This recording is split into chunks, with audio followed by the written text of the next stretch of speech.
Hi, podcast friends.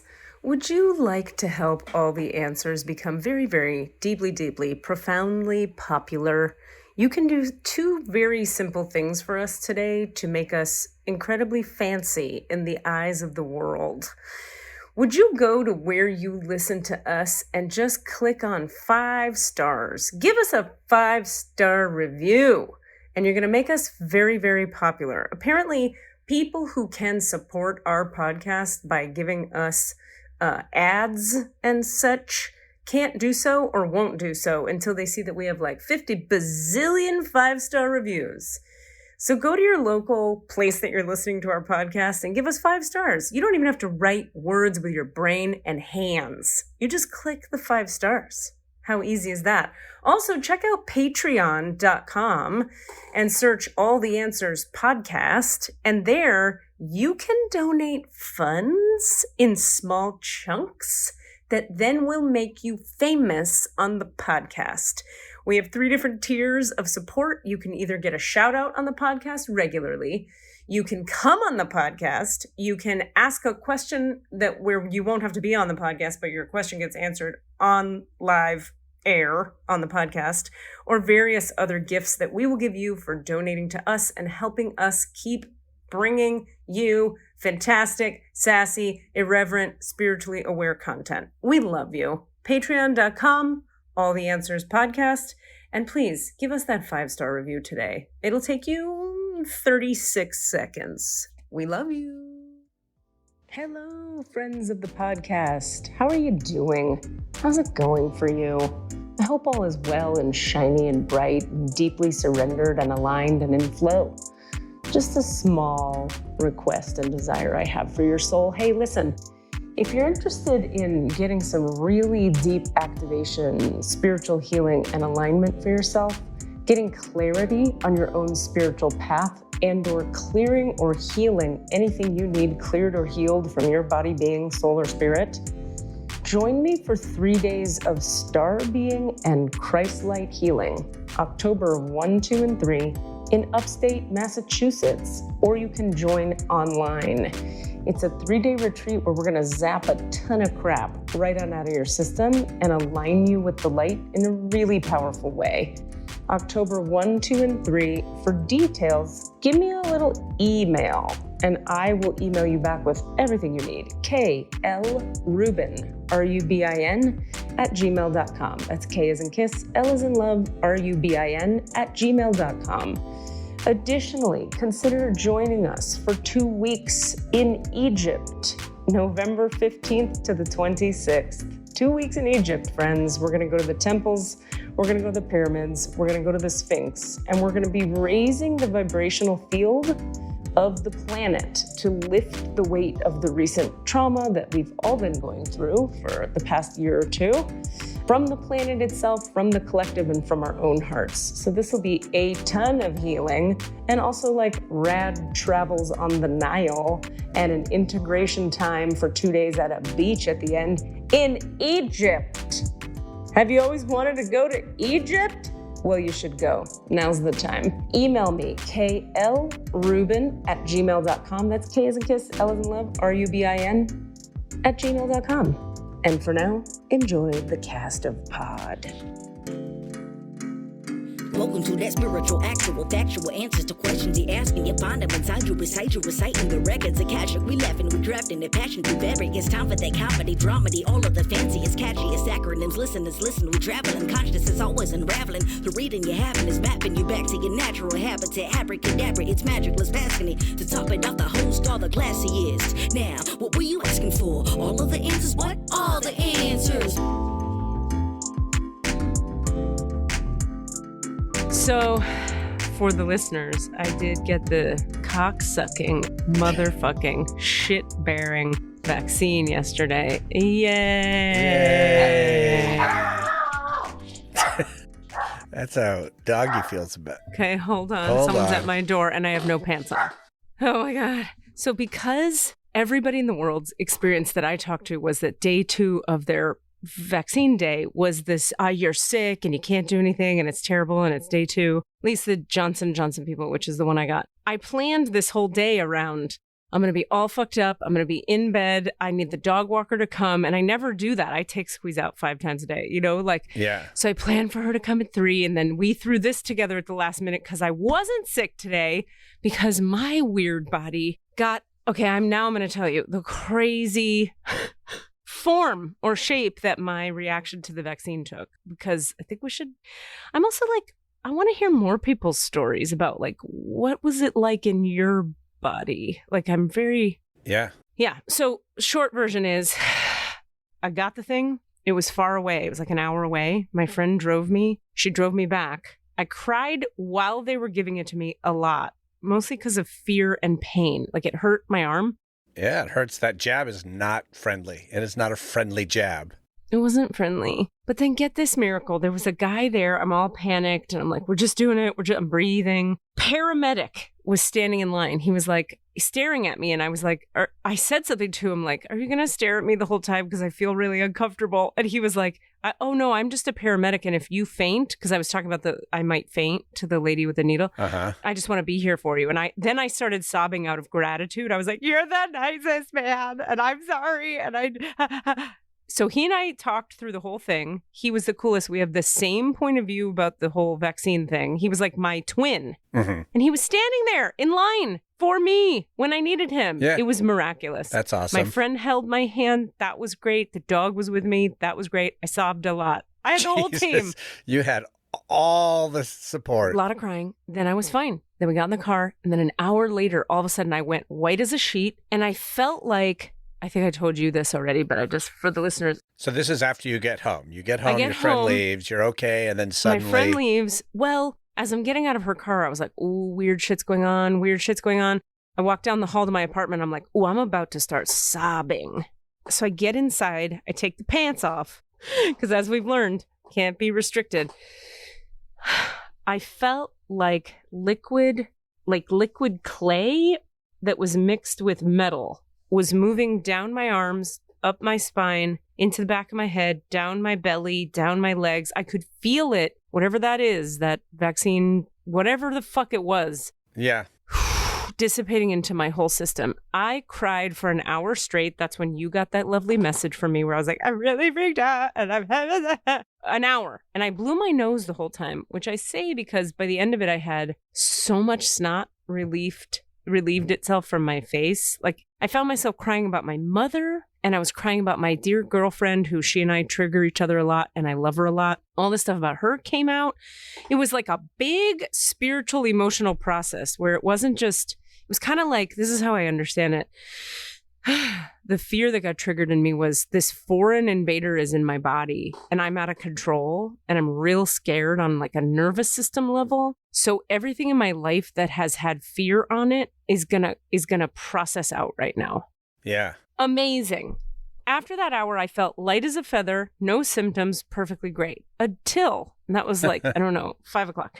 Cut to 11 p.m. Terrible, nightmarish chills and fever that hit me like a ton of bricks in a 1 minute period of time. All of a sudden, chills, fever, so cold. So I get in the bath and I take a bath and I'm oh, the water hurts my skin. My body was, did you have that? Yeah. Okay. I don't mean to say oh yeah, that's it. No, but yeah, I totally did. Okay. See that? Yeah, I want to acknowledge that everything you're describing is a version of what I experienced, but yeah, you're not unusual. Yeah. I cannot wait to hear. So super sensitive on the skin, super emotional, super chills, super heat, fever. Okay. Then it's so bad that I'm moaning. I'm going the pain in all my muscles in the whole body was so bad. And I started to lose my vision and then I had to shit real bad. But I couldn't get off the floor. I'm in the bathroom with my head on the ground and my ass in the air. And Squeezel is now it's, 11 o'clock and she's licking my face going, God. Trying to help me. Yeah. Which is, I feel awful. And then I'm I got to get this shit out of my body or I'm going to puke or something bad's going to happen. But I couldn't lift my head to get to the toilet. So I get to the toilet finally. I take a shit. I'm sorry, listener. That's just what happened.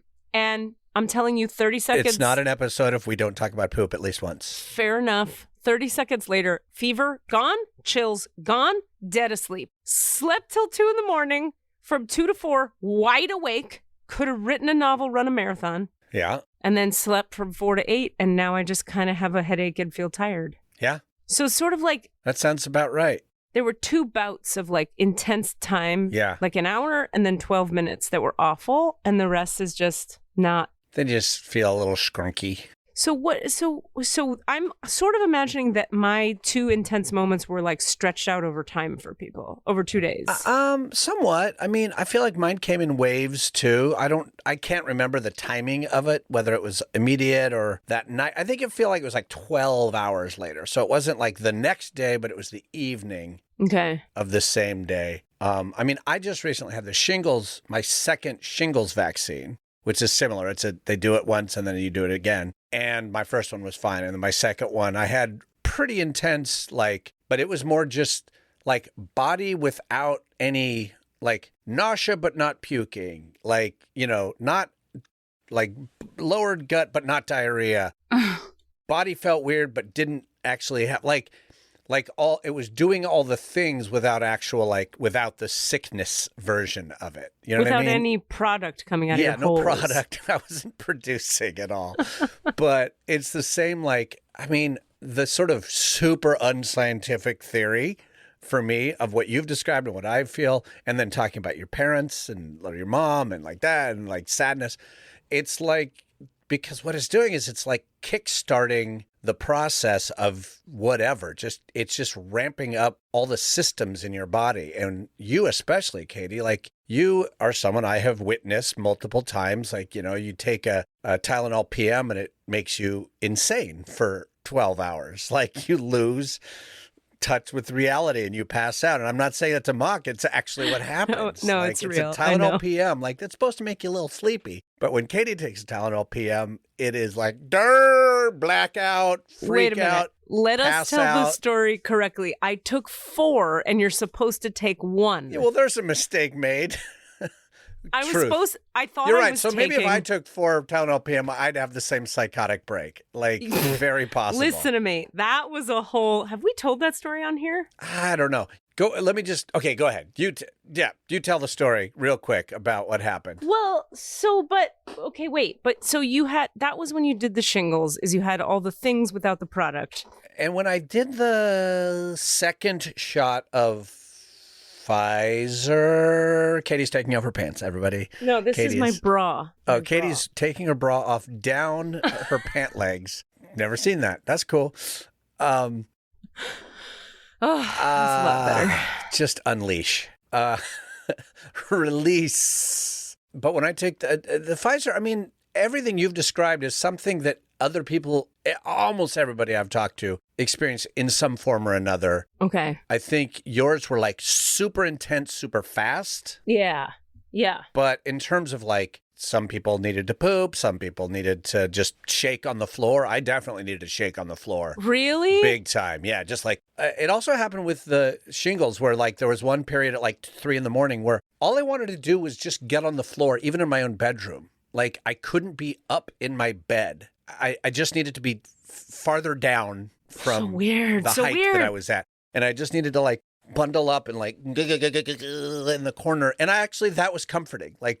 To just fall on the floor in a fetal position. That's exactly what... I was able to fall back asleep for a little while. That's what I did. Why is that helpful? Is it grounding? Maybe. We just grounding? It might. So that's when we talk about the sort of the mix between our connection to our physical bodies and our connection to our emotional bodies and our spiritual bodies, and there's no separation. They're all one fucking thing. No, exactly. Yeah. Well, okay. So, all right, now thank you for telling me that. And my friend Kat was saying, I was describing all these things, and she's like, I just want to say, not to minimize your experience, but everyone who's taken this thing has gone through what you're describing, maybe a little less intensely, maybe in a way that doesn't trigger all their trauma. But just know that, because you're not here. That's because I was asking her, can you tell me reasons I'm sure not going to die? And I think I said that to you too. Yeah. I was like, everybody has felt this. Yeah. So that was helpful. And I just, it's so intense for me that it's not I don't know. Maybe I even wonder that, like, maybe my intensity level at which I experience everything is exactly the same as other people, and I'm just like a child about it. Like, I just don't tolerate it well, or maybe it's higher, and I don't know. Yeah, and you're also more prone to attaching your like feeling your feelings about what your body is feeling. You don't shy away from feeling your feelings. I don't know how to not. Exactly. It's like that's who you are. I wish I could, though. But I wish I could. So your body feels like a feeling and you immediately go to panic or But I can't compartmentalize it. Like I know how to in my mind, how to compartmentalize things, but I physically can't do it. No, you don't need to. All right. Then lastly, we're going to tell this story before Rami comes on. Okay. Cassidy and I did a play many moons ago, and the play was called... Which play was that, Cass? Were you in this play? You were. That one was when you did the Tylenol. That was the North Plan. Oh, the North Plan. Okay, so we're doing the North Plan at Capitol Stage. Poor Stephanie Goulart. Long story long, I had fallen. I had slipped and fallen in a previous performance and hurt my back, maybe? Knee. Okay, that sounds right. Or hip, like hip or knee. My hip. I think it was the hip. Yeah. Anyway, so before the following night's performance, we were all going to have dinner before the show. And I went real quick to a deli in Sacramento and I picked up what I thought was ibuprofen to help my hip feel better so I could just do the show. And I thought it hurts enough that I should take 4 ibuprofen instead of 2, which is how much. Well, cut to, I don't know, 40 minutes later, and I'm in a restaurant with Cassidy and a bunch of other people around this table. And all of a sudden I start to hallucinate and I start to see, I'm like seeing through time and space.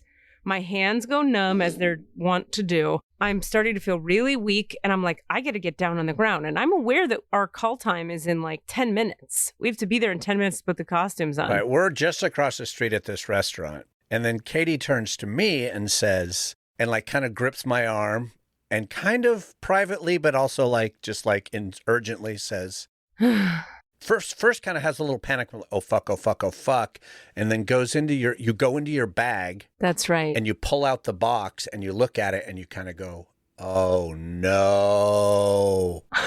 Like, what if I do? And then I don't know if you show me, but you kind of like get my attention. And me and the stage manager are at the dinner and both he and I go, okay. And we just like tell everybody else, y'all have to pay, deal with it. We're taking Katie back across the street to the theater. We literally support you. I remember you kind of helped me walk across the street. Like fireman's carry, practically. Like you've got your arm over both of us and you're like a drunk lady, like legs akimbo. Back up real quick. It turns out it was not Tylenol PM, something PM. Yeah, but it was... And on the back of the thing it said, take 1 for a full-grown adult. And I had taken 4. And I am sensitive and knew that if I took 4, it was going to be bad. Long story long, they carry me across the street. I collapse on the floor of the dressing room. I cannot stand up. I remember I was like on my side, looking at the floor, being like, I'm going to get it together. We're going to do this. It's going to be okay. Meanwhile, I hear the people, the audience filing in and they're paying and they're, oh, welcome. We're so excited to see this. Can't wait. Is it Katie Rubin in this one? Oh, we're so excited. And I'm going, I like heard that sentence and I'm on my side. I was so fucking upset and fucked up about the whole thing. Can't lift my head. Matt keeps coming in and being like, our stage manager, like, so honey, we have to get you into your costume. Do you think you can? And I'm going, I can do it. I can do it. At some point, Stephanie Goulart arrives, artistic director of the theater. Someone who, let's just say, doesn't suffer fools and doesn't have time for BS, right? She's like a handle it kind of lady. Yeah. Shows up. And I'm terrified because Stephanie's there and I'm like, I'm fucking destroying this night of theater and it's my fault. And what are they going to like refund everybody's money? And what? So she's standing over me. I can't get up. I can't lift my head. She's standing there. And she says, she walks in, stands there. There's 2 feet right next to my face. And she goes, yeah, you're not doing this show. She decides it in 20 seconds, like immediately decides. And I'm relieved, but then I instantly start sobbing because of the guilt. I feel terrible. Matt goes to work calling my friend Chris, who's going to come pick me up and drive me home because not only can I not drive, but I can't stand upright. Stephanie puts on my costume, which is a size 8 or 10. She's a size 0. They pin it up the back with like big, thick, black, like paper clip pins, those big black. Yeah. It's for paper, so she could keep the costume on. She goes on with script in hand and does the fucking play. Yep. And she and I just kind of wing it the whole show. She gets lost a couple of times, and like they've got a person in the audience who helps her find her way back into the script. And the audience is all there for it because they're experiencing a thing that never happened before. But meanwhile, Katie is being carried to a car and ensconced. So I get taken to someone else's car. He takes me home, and this is the end of my version of the story. He puts me in the bed of the actor housing I was living in, and I laid there and hallucinated all night long, didn't sleep a wink. He stayed with me for a little while, and then he was like, I'm going to go because you're just tripping and I need to sleep. He goes home, and I just hallucinated and watched the pretty dancing bears and shit in my head until 6 a.m. when I passed out. I was out tripping. Yeah. Meanwhile, you're there trying to I have to know one thing. I think I've asked you this before, but I can't remember your answer. In the last scene where there's all the shooting that we had choreographed, there was so much choreography. She memorized that scene. The text? Yeah. There's only a few lines in that very last two guns come back in. She carried this. Yeah, go ahead. But when to shoot, she had to shoot this and then that and then this, and the squibs were rigged, and it was like timing. Yeah, I don't know. We just kind of made it work. Oh I think God. She just communicated with they went off of her or whatever, and we just kind of winged it. I mean, there was nothing dangerous about it because there was no contact, but yeah, for non-theater people, when he says they went off of her, he means like the light and sound people took the cue of when to make the blood pack explode and make the sound go bang off of Stephanie pulling a trigger, as opposed to some other way we may have rehearsed it, where it was supposed to be like, right, the sound cue, then I turn, then bang, and I'm following the sound or whatever. They had to take their cues off of her because she didn't know the fucking play because it wasn't. No. Oh my God. It was awesome. You're a fucking champ, is what you are. I'll tell you what, that was a situation where, and then we'll bring Rami in. Yeah. Because they're waiting. But that was a situation where, like you said, this is an intimidating person, a person who we were all a little respectfully afraid of. I respect the hell out of Stephanie. She is a beast of the best kind, but also a little intense. Yeah. And but she was, once she got past the okay, Katie, leave. I'm doing show. I don't want to see. And she was also kind of like, okay, now I'm going to go do the show and I don't want to see Katie from this moment on. That was a weird, because she didn't want to be distracted by dealing with you. Yeah. When she decided to do the show, she was like, you handle her and I will do the show. Yeah. But then she was very nervous and scared about doing this entire very text-heavy show. And she was looking to me the whole time and was like and needing my support. So that was a really exciting moment for me to just be like, oh, look at this fellow human being who actually needs my support. And I'm no longer scared of you because I'm the one with, quote, the power. Power is the wrong word, but I'm in the space of, having something to offer this person. So that was cool. Wow. Theater stories. Theater stories. Ladies and gentlemen, Rami motherfucking Margron. All right, here we go. Letting Rami in. Oh, look at that picture. I stare at it. So cool. Every week. So Rami, badass. are you there? Oh my God, why are you yelling? You're probably in the background somewhere. Sorry. So much yelling. I'll message them and let them know that. Yeah. Rami is muted. Hi. Okay. Hey. And giving notebooks. What's up? Hey. All right, now I feel like I have to do that. Okay, that's better. Because it's just too unattractive. Look at this. The light's off. I look like I just had a vaccine and I've been in no pants for 2 days, which I have. But then you put the lights on. Not so horrifying. Less horrifying. No. You look very well lit, Rami. It's the sun. It's daylight. Oh, what's that? It's really dark in this room, but I'm right in front of the window. It's all you need, apparently. I love it. Yeah. For the listener and for Cassidy, although I'm sure maybe you guys have talked about this already, but Rami and I were chit-chatting about something about the podcast. And Rami said, at some point, I'd love to have a chit-chat convo in a casual, because I'm not an expert on this topic, way about the relationship or the potential relationship or the dynamic between the Akashic Records and the spirituality through the African diaspora lens. And then I was like, please come on the podcast and do that. And then Rami was like, I am not an expert. Someone else should do that. And then I was like, but if we say to the people, If we say to the people, Rami is not an expert, and we are formally saying there are people who know more things on this topic than Rami, and Rami knows a fuck ton more than I know on this topic. So I thought, let's just have a chit chat about it. And I'm very excited to, for very many reasons that I want to articulate. But before I do that, thank you for being here. I mean, Rami is friend of the podcast. So friend of the podcast, Rami Margron. If ever we need a substitute co-host, I think Rami will probably be it. That's a good call. Whoa. Like, I'm in a show and you need a co-host for the week. Boom. I've just decided that. What an interesting thought. How do you feel, Rami? God, I feel wonderful about that. I can't tell you how satisfying it is in my own personal way to have you say 3 times in a row that I am not an expert on the upcoming topic.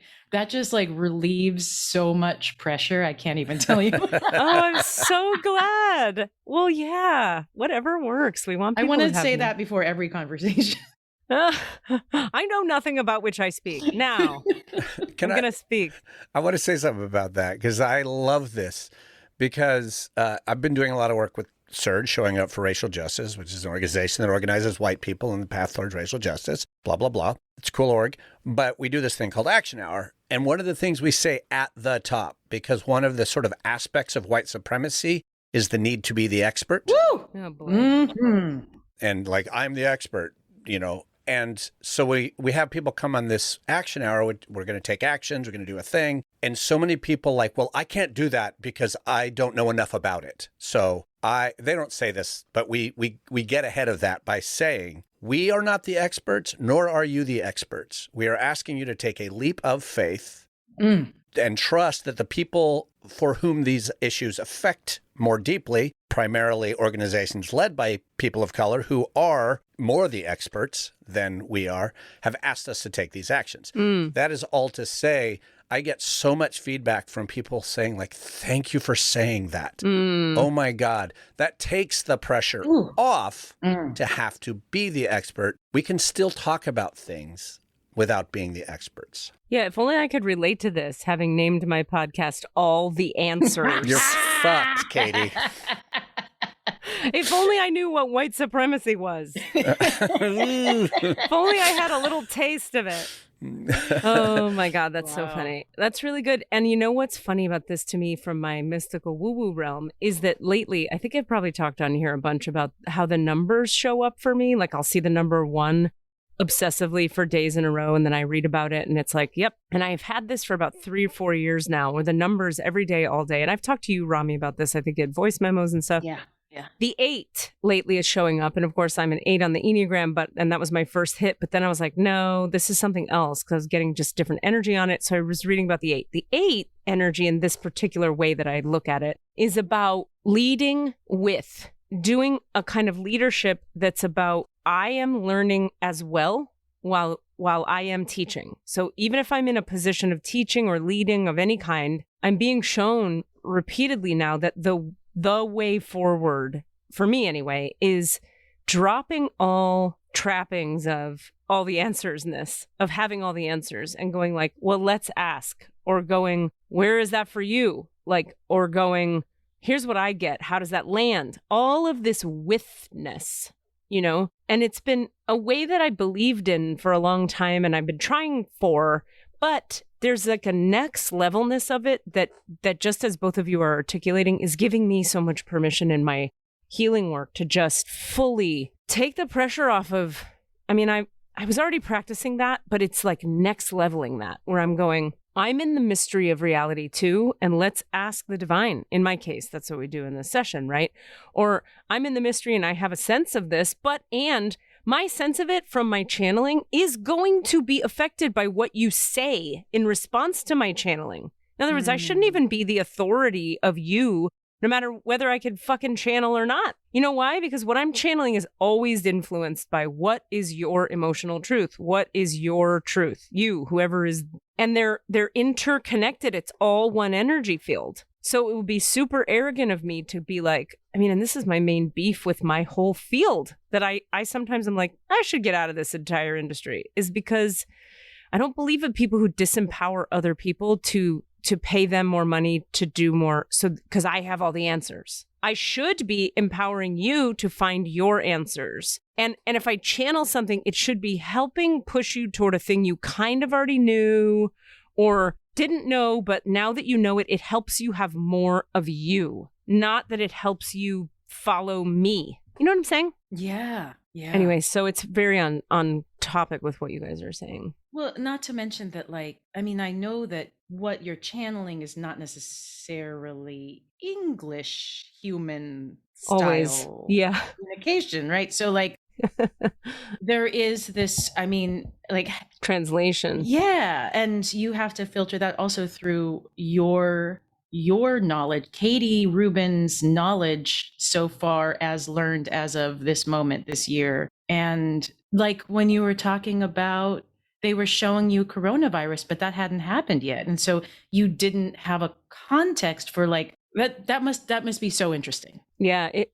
I was just going to bring that exact example up and say that, like, when they showed me the 5 things about why I was leaving California, the one was this nebulous, foggy, cloudy, sicky feeling. And I was like, what the fuck does that mean? So I just gave up after asking 90 questions, like, because I can usually, when I don't know what an energy is, be like, all right, let's ask. Is it this? Is it this? Is it this? Is it that? And nothing. So, because global pandemic was not on my fucking radar, to your point. So yeah, it was only later that I could see what that was. So all of this is a lovely segue to, oh gosh, there's so many things I want to say about this, but I want to keep it simple. To our conversation today, which is, I want to know as much as I can know about other cultural practices and traditions and how they relate to and connect with the beyond, the other dimensions, God, whatever. Yeah. Because I need to be able to, I need that context. I don't have it. And I need to be able to refer to it. I need to know what it is so that if I'm having people of color in my classes, which, hello, let's hope that's freaking happening more, and it matters and is relevant, I need to know personally. Secondly, like, it's very interesting to me that I don't know any of it. Like, how am I 44 and a liberal who went through like a really good education system and like am a deep spiritualist? I haven't come across any of this shit. I know one thing. I know what the word ashe means. That's all I got. That's a good one. Thank you. Okay. So given that you're not an expert, could you share? Absolutely. Yeah. Let me think about where I'm even going to start. So, okay. I have questions about African diaspora religion as it relates to the Akashic Record. So what I'm referring to is a bunch of different religions based in West African religions that have come to the New World. So Cuba, Haiti, Brazil, et cetera, including the Southern United States. And to some degree, there is a spiritual, there are similarities, okay. I love, and it's been a subject of study for me in my life. I love learning about the similarities between the country, the various cultures of the African diaspora, including the United States, the ways they're similar, the ways they're different. It's really amazing how African people still possess certain common experiences despite everything that's occurred, due to colonization, et cetera, slavery, blah, blah, blah, and time, right? So the religions that I have a relationship to, although I'm not initiated into them, include Haitian Vodou. And then I'm around a lot of my dearest friends for the last 30 years have been practitioners in Yoruba-based religions. So sometimes it's called Santeria or Ifa, Candomblé. There's a bunch of different African diaspora spiritual traditions that have a lot of similarities. So I'm going to talk about those, or I have questions about those. I just wanted to like preface that a little. Yeah. Context. Super useful. Yeah. Context. Yeah. I can say one thing already. Okay, great. Which is uninformed and fully intuitive. Great. Egypt, okay, so I've the first understood transmission of the Akashic records happened in the king's chamber or near it in Egypt, like one of the pyramids. Is where the first time that was a thing, whatever. So then what is the relationship between Egypt and Africa historically, culturally, in terms of, I'm wondering, in terms of religion? Gotcha. And they're not so far. West Africa, I'm talking about West Africa specifically. It's a big ass continent. Right? Yeah, for and sure. Egypt is in Africa. Right. And so is Egypt on the eastern side? Where is it geographically? Well, it's northern. Northern. And I'm not looking at a map right now. You're not an expert, neither am I. Egypt is northeastern. Yeah. And it's so funny that you mentioned that, because like the first time I heard of the Akashic records or the Akashic anything was from an Anne Rice novel. That's fantastic. So all I'm saying about that is that there's a connection of some kind already, just by the fact that this thing we're calling the Akashic records, its first reported location or transmission point was Egyptian, which is in Africa. Yes. So I don't, and the thing about the Anne Rice novel is it took place in Egypt. I forgot to mention that because it was like the queen, original vampire, whatever. Okay, done with that. So I don't know, it's funny, there is somebody who practices Kemetic spirituality living in the house with Cassidy. So she could actually talk all about that. But I know that they're both polytheistic religions. So that there is a pantheon. And you know what? I'm just going to say it. So is Catholicism. Boom. I said it. Yeah. Fuck yeah. And so even polytheistic religions often have like a overarching sort of godhead of some kind, but there are just so many ancestors and other spirits that you are working with, like in Catholicism. So I know that in Egypt, that is also the case, as it is in West Africa. They have different names, and I mean, I know that in both cases you're gonna be dealing with all the main principles of life, right? So spirits who are representing all the parts of life, right? This ancestor represents, harvesting, and this one, the crossroads, and this one, blah, blah, blah. So I imagine that there's a lot of overlap in that way. Well, there's obviously an overlap with the Hindu tradition. They have a lot of gods or deities that are of different, like harvest and this and that. But that's not that piece. It doesn't cross into all does it? Gotcha.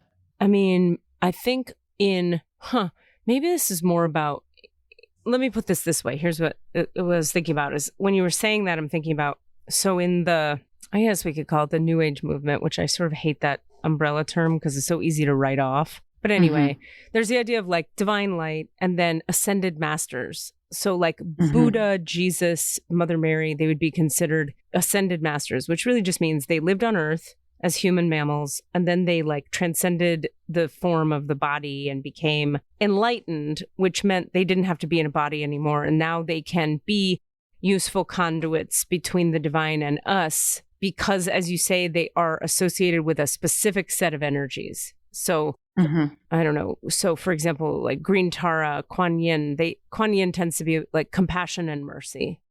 Whereas the divine light has all the qualities: justice, mercy, wrath, truth, all compassion. But if you need compassion only right now, you go to Kuan Yin because she's got just that. But there aren't deities of the harvest or the this or the that anymore, which is really interesting to look at. Because you're right, in like the Hindu tradition, you've got Ganesha who does this, and you've got Kali who does that. Yeah. I feel like I should talk a little bit about just my experience in African diaspora religions and then interrupt me whenever, like, I feel like I should just start saying a few things and maybe they'll help us. Yeah. This conversation is really big. It is. I think I want to know your central question at some point. Like, I want to know your question. Like, yeah, I'm excited about it. Yeah. If there is one. Right. So it is like very much ancestor based, this religion, and the different spirits are also ancestors. Okay. They're just maybe elevated a little bit further, or they're ones that everyone has a relationship with, as opposed to maybe just your personal ones or whatever. So each practitioner has like so they're often called Orisha. So in Vodou, they're called Loa, but in other religions, they're called Orisha. I'm going to use that term right now. Different spirits. Everyone has like an Orisha who is their personal, who has their head, who is their personal, like their saint. Like a guide, like a spirit guide, or like something else? Yeah, a guide. It's someone. So it's an Orisha that you have a strong relationship with. Maybe you embody some of their qualities, or that Orisha just for whatever reason decided that you were going to be their child. They wanted you. And you usually have two. You have like your main one and your secondary one. And if you are, so if you're initiated into the religion, then if you go further in the religion, you have a lot of like, you have just a really active relationship with those Orishas. And you might have a relationship with all the Orishas too, but especially those, and they might ask some things from you. Okay. So you're not choosing them ever. They're choosing you, or they're just there. They choose you. Okay. I like that, actually. So there's also a lot of altered state stuff that happens in ceremonies, not even always in ceremonies. Like I've caught the spirit so many times, not in ceremonies, like performing or in rehearsal, or, just like, anyway, there's in the practice of African diaspora religion, And what does that mean? Catch the spirit. So it's an altered state. So in Haitian Vodou, they refer to the human as the horse, and the loa, which is like an Orisha in the name of the Orisha in Haiti, as the rider of the horse, the horseman. So if you've heard there's a movie called The Divine Horseman, that's what that's referring to. So it's like the human is being energetically ridden by the spirit. Interesting. And when that happens, the human takes on, just is essentially a body with the spirit doing, like controlling them. Yeah. So, and then people bring them what they want, like if, bring them the things they like, the foods they like, the clothing, the colors, and like wait on them essentially, because it's an honor for the spirit to come through. When you say catch the spirit, do you mean, I'm assuming I can feel the vibe of it. So I'm going to say what I feel about it. So you tell me if this is correct. Like, it's like somehow the action you're taking on the earth plane opens a space in you, or a portal or something that allows you to then be connected with the spirit in a more intimate way, that they might be sitting there all the time, but you might not be as connected or activated by them directly as you are when you get yourself in that certain state that opens you to receive them. Is that right? Yeah. And you get to that state through ritual, through repetition of sound and movement, and like all the ways that the various religions of the world, get to altered states in ceremonies, right? And so when I'm in an event where like an Orisha or a Loa is visiting, they will, that human might speak a language they don't normally speak, or might have physical powers they don't usually have. And they have often had advice for me, the way that you, Katie, have advice for me when you are opening the records. Fair enough. Also, when I've gotten readings from priests in Vodou or in Yoruba-based religions, they have given me the same advice. They have come to the same conclusions that you have, but they are using, whichever methods they're using of divining to come to those conclusions. And so that is when I'm like, bing, bing, bing. It's so interesting that you're getting the same information. Yeah, that's really cool. Yeah. That's really, really cool. That's what I was sort of like wondering, if the central question around what you're interested in here is to do with that at all, or not. Yeah. So honestly, I don't know what my question is right now. Okay. You know what? I know what I've been told about myself and which Orishas and Loa I'm connected to. Like, and I wonder if you were in the records, would that mean anything to? Yes. What would that language be?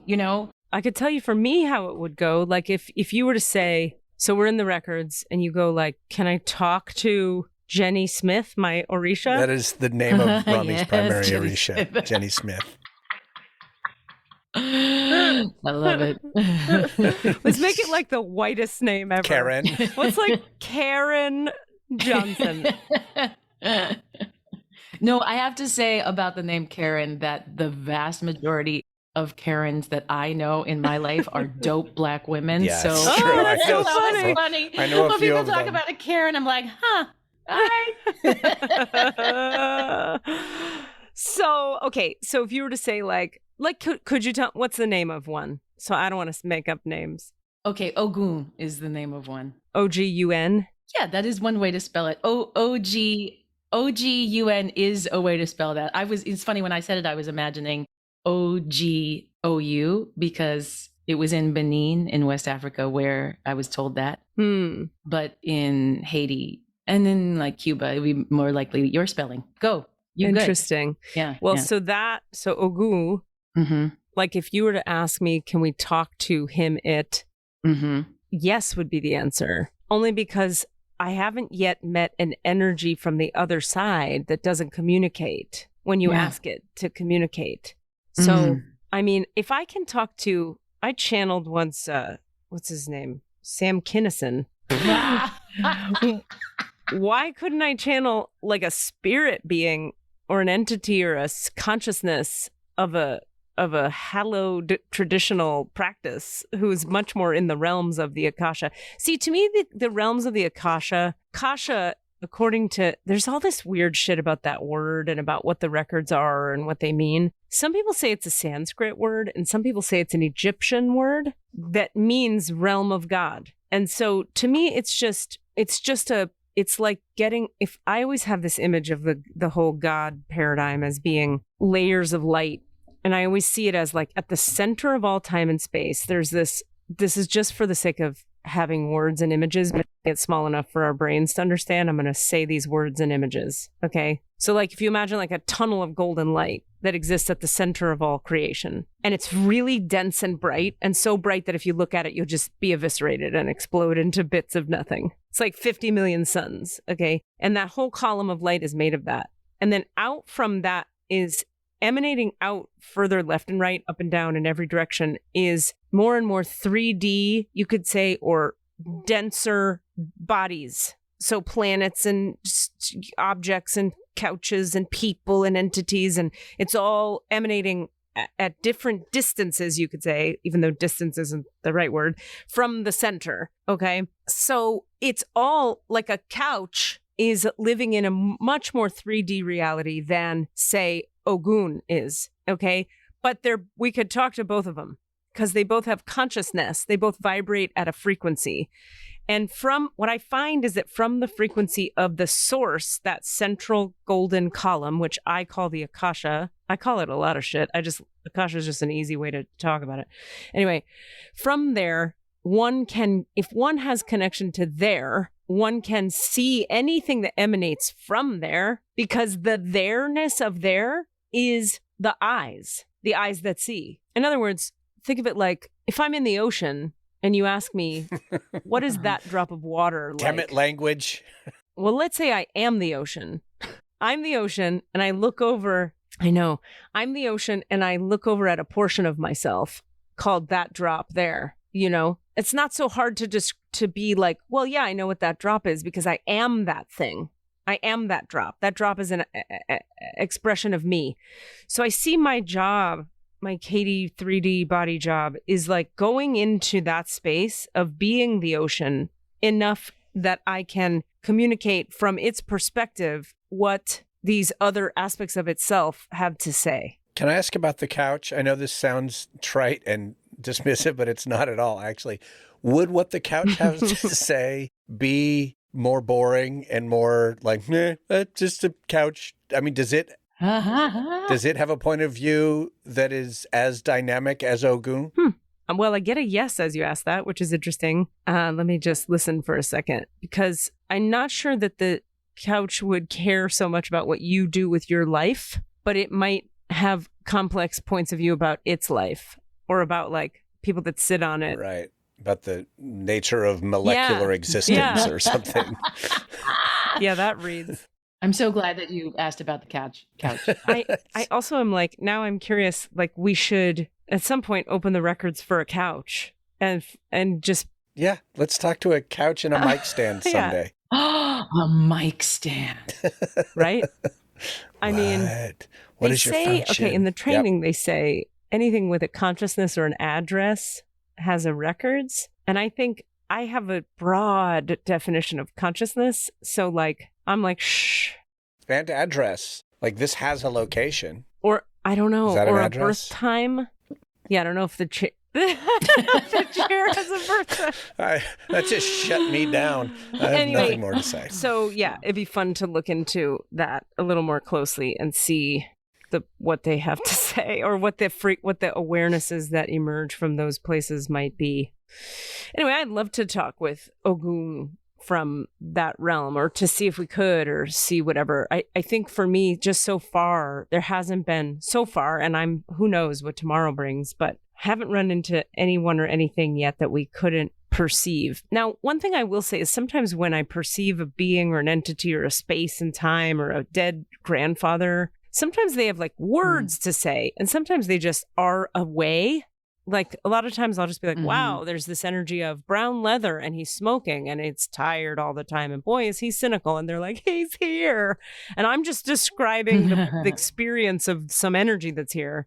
And they're not. And then he's like, the person will say to me, what does he want me to know? And I'll be like, nothing. He's just being here. And then other times they have things to say. Anyway, so Yeah. Well, I remember in a previous episode, you talked about, we talked about ascended masters earlier today. And you're like, they were humans who lived on Earth and transcended it and have a little more zoomed out perspective with a little more. But also some people just die and are then they're still ancestors, but they might not be particularly enlightened. So you can talk to them and they'll just be like, God, hey, how's it going?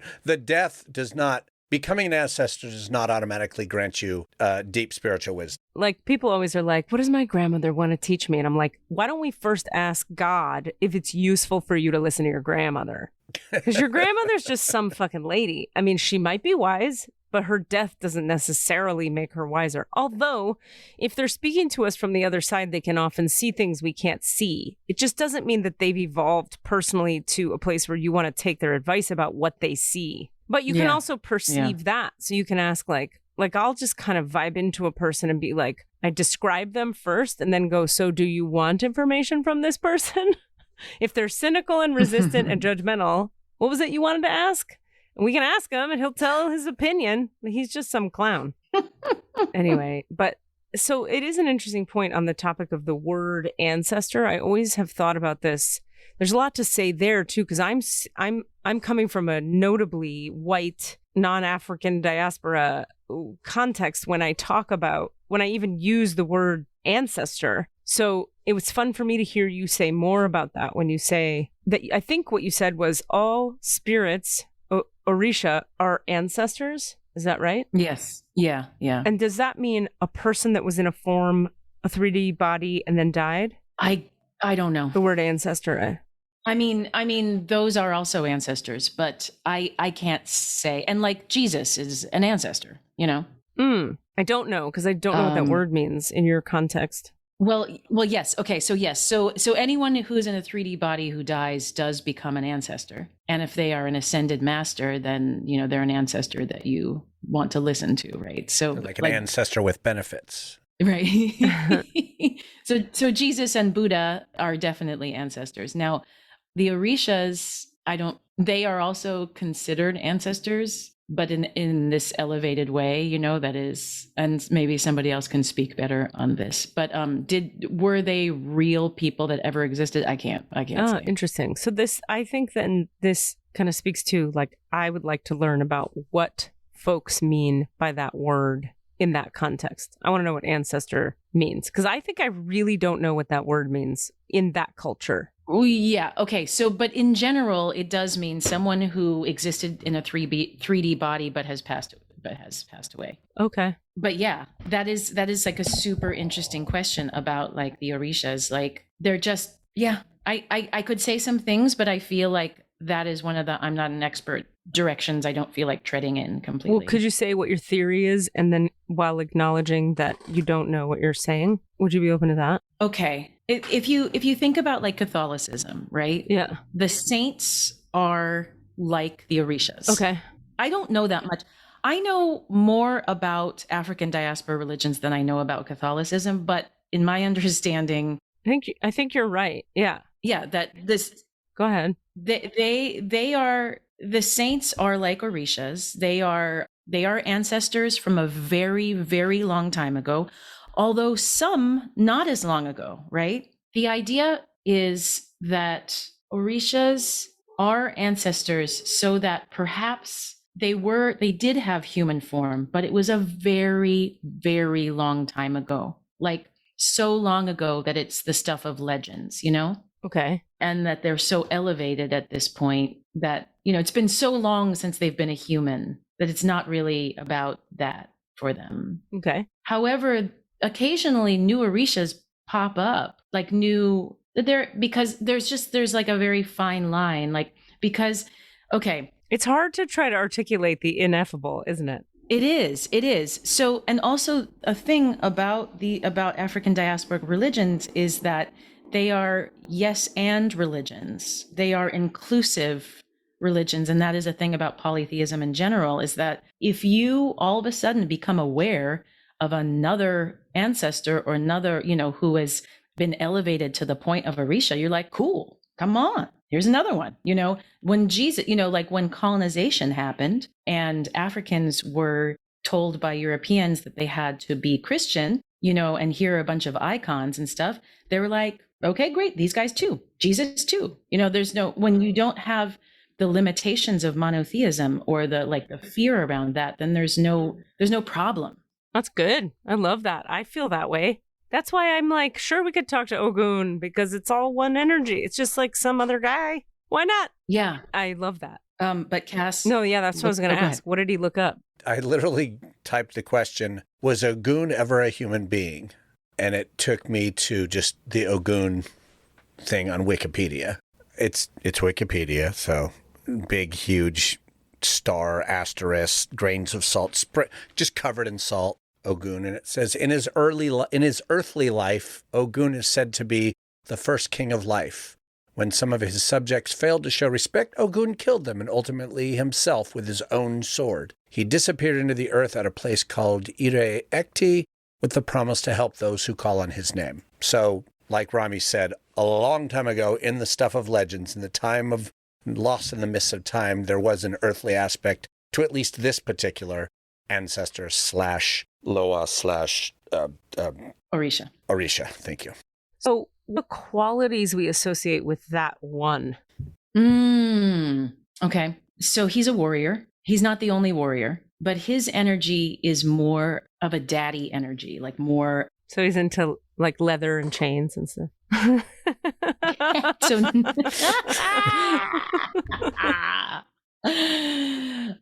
he's not like an egotistical show-offy warrior. He is a grounded warrior who chooses peace first and who has like a loving, he's I'm sorry, I got distracted by the birds that are coming to my feet or at my window. He has this sort of grounded, loving father quality about his warriorness. He's like Braveheart guy, but not as crazy. Never saw it, I'm afraid to say. What? He's like the guy you want around when you're like, well, we got to go to war and nobody wants to, but we have to, they're killing us, so we have to survive. And we want some daddy wisdom mixed in with our bloodshed. Yeah.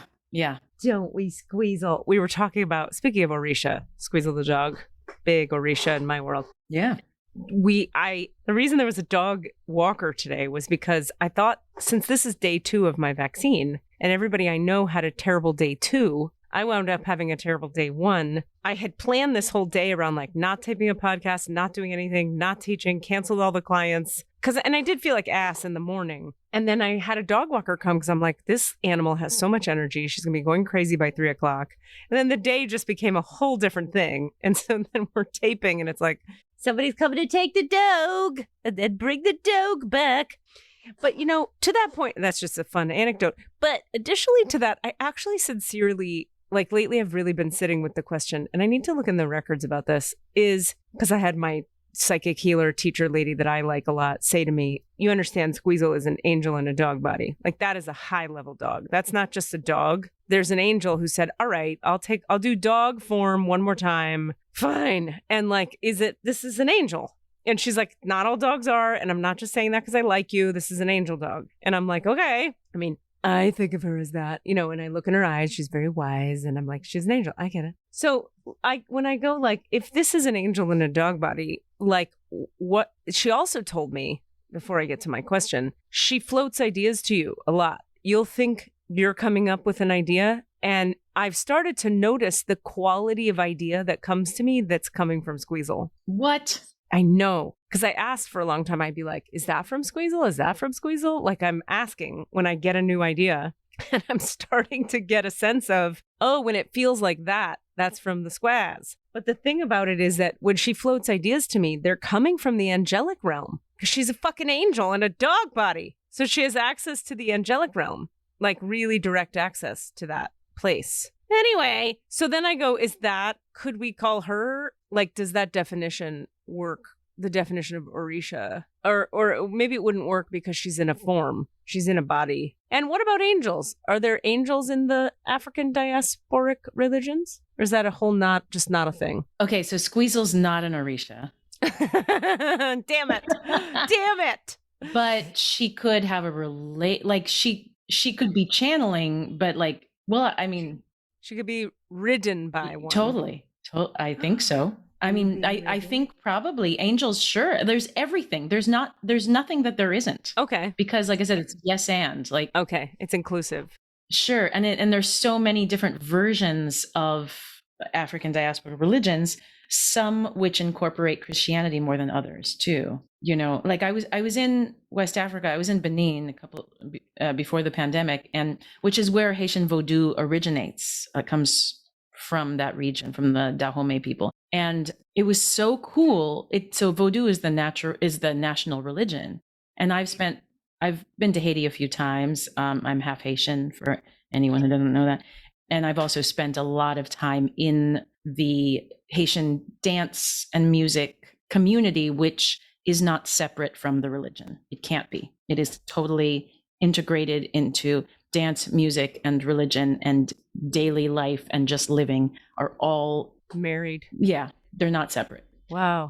So anyway, I'm familiar with Haiti and Haitian culture and Haitian folks. Like going to Benin was so beautiful because I had never experienced Vodou without the baggage of colonization before, without the baggage of slavery. Now, it's not free from the baggage of slavery because obviously West Africa also totally connected to the slave trade and, the results of the slave trade.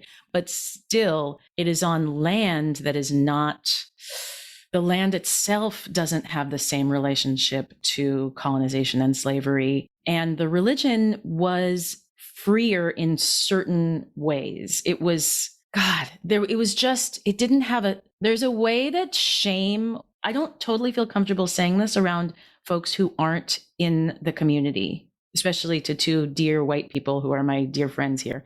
But, there is shame woven because of colonization and slavery. It is woven into Haitian Vodou. And so experiencing that baggage not present was so beautiful and so just, ugh. Yeah, I fully get it. And I can feel it when you talk about it. As soon as you start talking about being there, this is part of my weird thing, is like as soon as I start to, if I just connect with you and your connection to it, to that place, I go, oh, I know exactly what you mean. Because I could feel it. It's liberated from, even just when you were talking about how it's wedded together with life and dancing and music, like that's something we could fucking learn from in this culture. Oh, yeah. In the white culture. It's like, so when did it get so separate? Why is everything separated? And it's because of the, part of it is the, what was that period in time? The Reformation or what was that called? You would know, Cassidy. Well, what's that which period? one? There's the Reformation is one of them, which is... The one where everything became science and intellectual. Oh, that's the Renaissance. The Renaissance. The Renaissance, where we got cerebral and things were like Descartesian right. and but separated. That was a response to the sort of crushing weight of the church, religion, the Middle Ages, the church yeah. being in control of every aspect of life, so that's also not integrated. That's sitting over it like a crushing rock. So then what period? I don't know. It was somewhere along the line when the colonizing white people got a hold of something really true. I mean, the Catholic sort of, or the Christian, some of the different Christian narratives go like, there was holy divine feminine wisdom, period. And then some dudes found it and they were like, oh, that's why you ever read the Da Vinci Code or see that movie? Right? Totally. It ends with a rose and everybody's always like, a fucking rose. That's the end of the fucking fuck you. And people think it's bad storytelling. And I'm like, no, you don't understand. The rose is the physical embodiment of the divine feminine. Yeah. All there is the divine feminine at the center of it, anything. And so then, and wedded with the masculine, but the feminine really does create all the stuff. So the point being, originally there was that, and then some dudes were like, oh, there's magic that comes out from that. Oh, we can codify that and control the people when we codify it. And we can tell them that only we know how to speak for the rose. Only we know how to channel direct contact with the rose. And so that, right? Whereas I don't know when that happened in history, but that is what happened.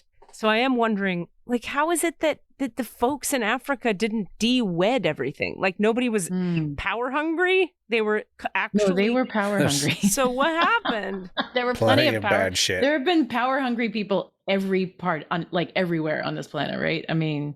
Yeah. So, but I guess what we're saying is then that the practitioners of the religions that didn't de-wed the things were not so power hungry that they needed to manipulate the people by separating it all into stuff that you can't access without us.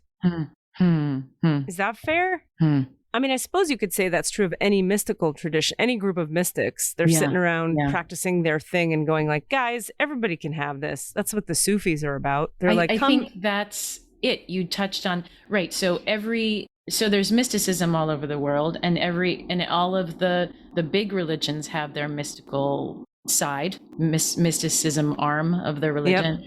Yep. And I happen to be talking about religions that are mystical. So I see. they are going to be. There you go. Yeah. Rather than having a mystical arm, like they in themselves are already, is there a version of Vodou, for example, that is more like Christian church, or like the sort of, we are in control and it's over here? Or is it just by its very nature more? It seems like not. That's really interesting. So there are wielders of said religions, wielders as in there's assholes even in those religions. Sure. Absolutely. There's assholes everywhere. In Haiti, you also have tons of Christianity, and some of it is, and in Benin too, like you have some that is married with Vodou, and then some that is like pushing the Vodou away as far as possible. And there's a lot of controlling in that way too, but that's not within Vodou necessarily. That's Christianity. Interesting. Just thinking about like so one of the things we would come up against a lot in the Sufi school is our Sufi master, who was this like perfected master from Jerusalem, would often say, all the time he would say, the people who know what I'm teaching you the least are the Muslims. Right. In other words, he's like, the practitioners of this religion do not know their own mystical truth that is directly available to them. They just follow the words and the dogma of the religion without knowing anything about the truth of what's available in terms of direct Gnostic awareness and communion with the oneness. Yeah. And so I'm looking at, like, when I think about the three big ones, like Judaism and Catholicism and Islam, I'm seeing a separation between the mysticism and the religion in all of them quite actively. Yeah. Whereas when you describe these practices, inherent in describing them is the mysticism. Yeah. And how the sort of knee-jerk white people reaction, the culture of whiteness's response to, how do we say it? Vodou? Yeah. I say Vodou. There's, a bunch of different ways to say it, but you're good with Vodou. But the white cultural response to I would argue, the entire African diasporic set of religions is one of fear, so much so that we projected a whole pin-poking crazy shit onto the whole thing. Right. Right. But I'm noticing in this conversation how we can't ignore the fact that religions that have woven into their very definition the mysticism at the heart of them are the ones that scare the white people. Because the white people are the ones that separated the mysticism from the dogma in all three of their major religions. Mm. Mm-hmm. Even though I don't know if you can call the Muslim world white per se. I don't even know. Who knows? Like, what does white mean anyway? But you know what I'm saying? That the three biggies that the most of the world is contending with have it separated. Whereas I don't know how you could practice voodoo and it be separated from mysticism. You couldn't, right? I don't think so. I don't think you can. Yeah, because I think because part of mysticism is having that personal connection to source, to spirit. Right. Right. Yep. And I don't know how you would practice voodoo if you weren't actively engaging in a relationship with spirit. Yeah, that makes sense. Yeah. Yeah.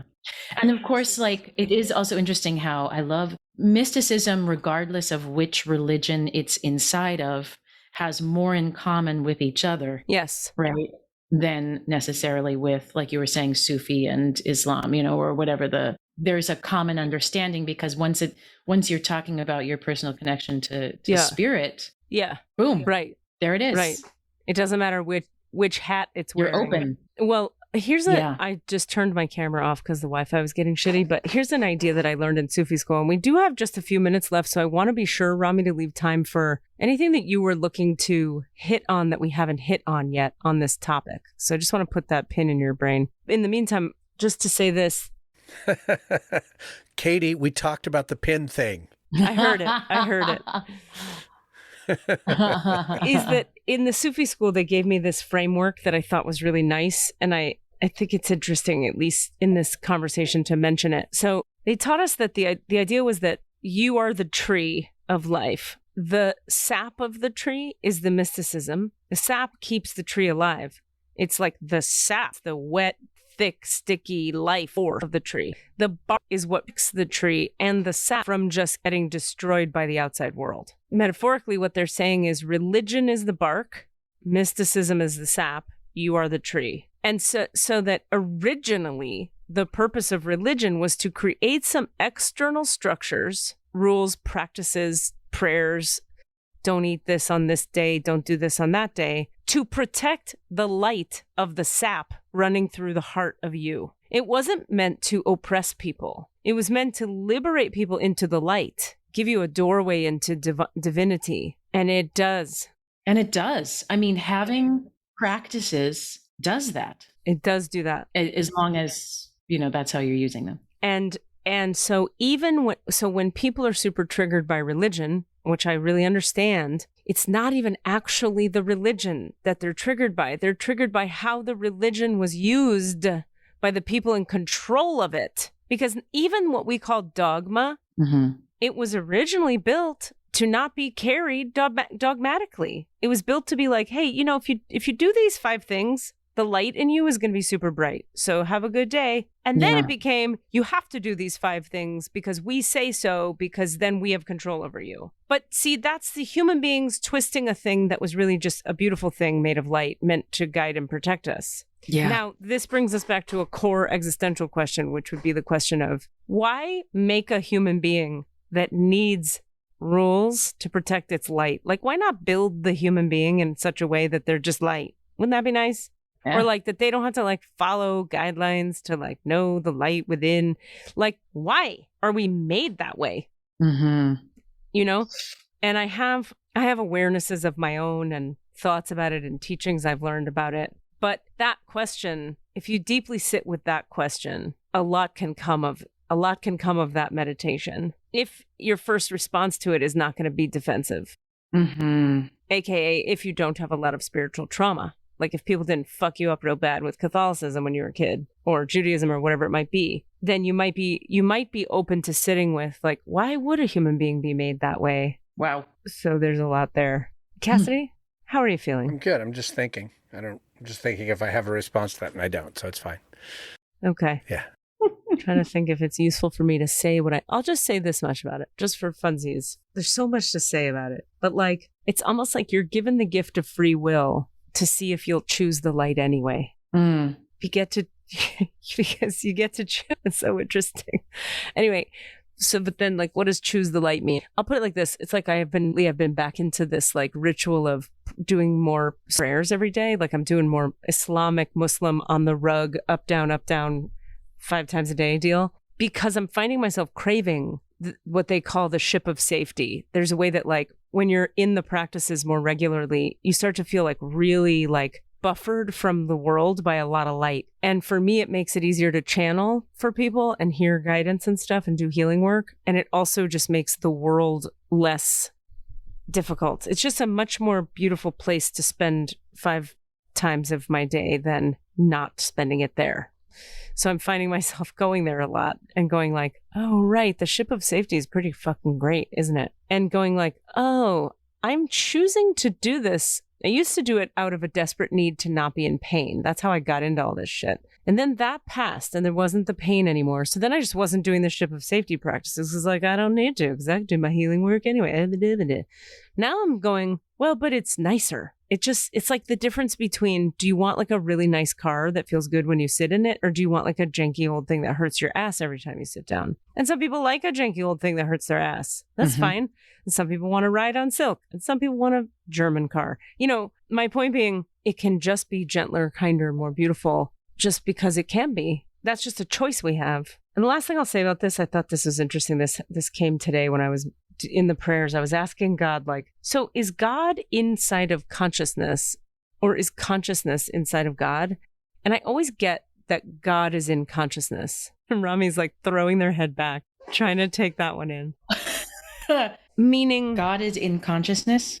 Like, is God an embodiment, sort of a like almost like a vessel embodiment of the broader consciousness? Is light, is the all that is, but God is a word that we've helped to kind of narrow the laser beam a little down? Is that what you're saying? It's like a subset? Something like that. Like in other words, does God emanate from the field of consciousness or does consciousness emanate from the field of God? And I get a yes on both and a no on both. So it's like, I think they co-emanate. They co-integrate and co-mingle. But there's one thing I'm clear about is I like the realm of God. That's something I keep coming back to. It's like, not that the realm of God is right or good even. I just like it there because it has the qualities in it of peace, mercy, justice, freedom, love, authenticity, truth. Those are qualities I find in the realm of God. When I'm in the realm of consciousness, everything is there. Everything is there. So you can murder people and buy babies and throw them off a building and love God and eat a pork sandwich and sit on a chair. And it's all in consciousness. But gotcha. Okay, that I think is a good explanation. Okay, but God is these particular frequencies of truth, mercy, justice, freedom, and love. So I just like those qualities. But that's not everybody's bag. I just like it. You know what I mean? It's kind of liberating to see it that way because it makes me go, there's none of this supremacy shit. You don't have to be like, God is the supreme thing. It's like, what if even God is like an emanation, is like an aspect of the vast realm of consciousness? God's just an option. It's just an option. There's something really, I don't know, I like that idea. I like that idea a lot. Me too. It makes sense to me, but I don't know if I have the words for why. What I like about it is it allows me freedom to flow in and out of the realm of God. It's like maybe today's a kind of gaudy day, maybe not. And God doesn't mind. God's just like, I always find God's attitude to be, yeah, I've been sitting here the whole time. I'm always available.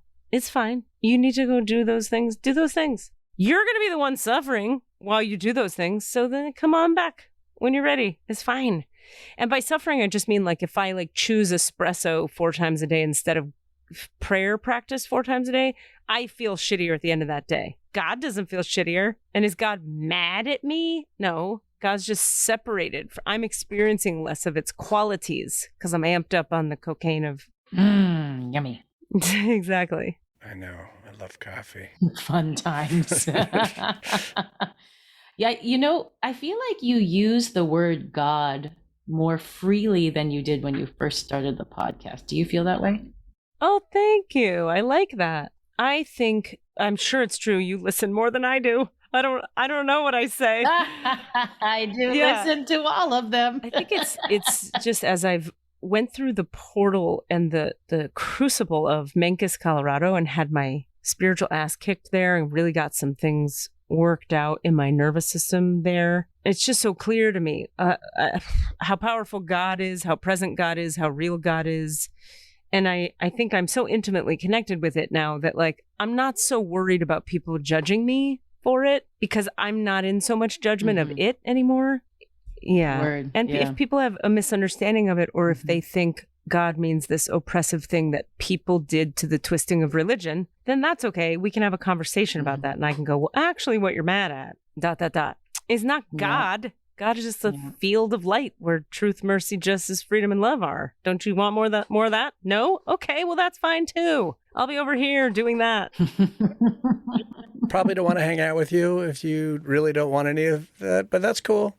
Probably not. And you know what's funny? I can have friends like on the periphery who are like that, but like closer into the fold, I just notice they're all peeps who are into those qualities. And they wouldn't all necessarily attribute it to God. Like I said last week or 2 weeks ago on the podcast, like some of the most spiritual people I know are atheists. Cassidy and I were having this conversation recently, weren't we? Yeah, we were talking about it's as the same person that Katie first said it about.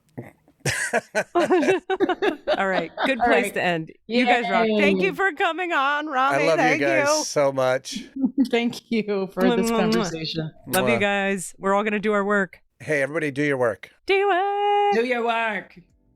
Hello, friends of the podcast. How are you doing? How's it going for you? I hope all is well and shiny and bright and deeply surrendered and aligned and in flow. Just a small request and desire I have for your soul. Hey, listen, if you're interested in getting some really deep activation, spiritual healing, and alignment for yourself, getting clarity on your own spiritual path, and or clearing or healing anything you need cleared or healed from your body, being, soul, or spirit, join me for 3 days of star being and Christ light healing, October 1, 2, and 3 in upstate Massachusetts, or you can join online.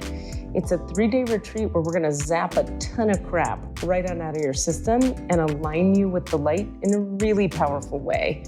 October 1, 2, and 3. For details, give me a little email and I will email you back with everything you need. KLRubin, RUBIN, @gmail.com. That's K as in kiss, L as in love, RUBIN, @gmail.com. Additionally, consider joining us for 2 weeks in Egypt, November 15th to the 26th. 2 weeks in Egypt, friends. We're going to go to the temples. We're going to go to the pyramids. We're going to go to the Sphinx. And we're going to be raising the vibrational field of the planet to lift the weight of the recent trauma that we've all been going through for the past year or two, from the planet itself, from the collective, and from our own hearts. So this will be a ton of healing, and also like rad travels on the Nile and an integration time for 2 days at a beach at the end in Egypt. Have you always wanted to go to Egypt? Well, you should go. Now's the time. Email me, klrubin @gmail.com. That's K as in kiss, L as in love, RUBIN @gmail.com. What are you asking for? All of the answers? Say what? All of the answers? Yeah, all the answers. Hey guys, thanks for listening. We'd love to hear from you. Please email us with your questions so that we have questions to answer in the Akashic Records. Our email address is allanswerspod@gmail.com. That's allanswerspod@gmail.com. And if you'd like to find us on Facebook or Twitter, it's @allanswerspod, @allanswerspod. Thank you. You know what I have to do? I have to take my pants off. Hold on. I love it. Do it. This is going to be a super cool conversation. All right, so we're recording. Yes. As I remove my pants, we're recording. Oh, that's so much better. All right. I forgot my dog walker is coming. Perfect. I have to put the pants on. I'm just going to keep recording. Yeah, listeners. Yeah. Watch this. This is what's happening. Put those pants on, Katie. I'm telling you, skirts. Mixed and edited by Desmond McNeese for We Mixed It, LLC. Go to whatsoundsawesome.com.